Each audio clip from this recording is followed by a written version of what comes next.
spray sulfuric acid into the stratosphere 20 kilometers over our head and use that to stop the planet warming up. The example many people cite was when the Mount Pinatubo volcano exploded.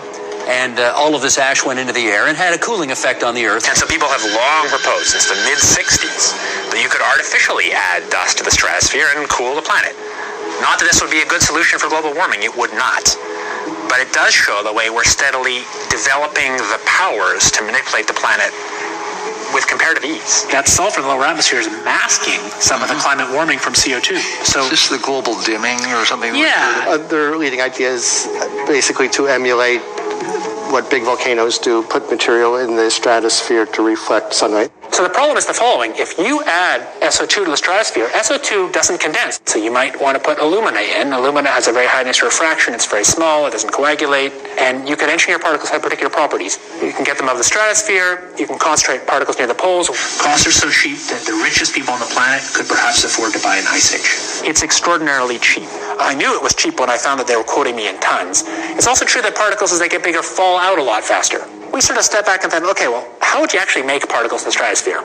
This is really engineering now. If it was aerosols in the stratosphere, it would likely be put there by airplanes. Start with a fleet of just 2 or 3 kind of modified business jets. The basic idea is that if you let a plume off in an aircraft by just changing some little details, you can actually get much smaller particle size distributions by doing this kind of spraying. So there are all sorts of side effects. I'll get to them in a second. But if you put sulfuric acid in the stratosphere, for example, you could deplete stratospheric ozone. Smaller size means more surface area, but more surface area means less ozone. Well, is this stuff in the stratosphere going to be killing some number of people that are going to be sacrificed? It's an obvious concern. If it kills 1 million people and we're only doing 1% more, we're just killing 10,000 more people. You can do math. Okay.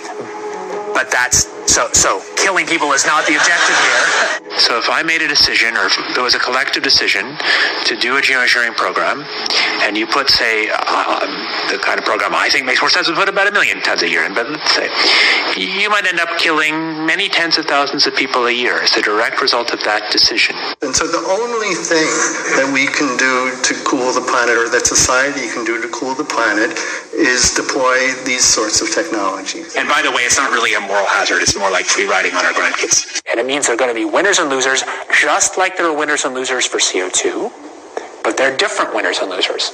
So this makes the problem, if anything, harder to solve. You've introduced another dimension of complexity into the managing the planet's climate problem.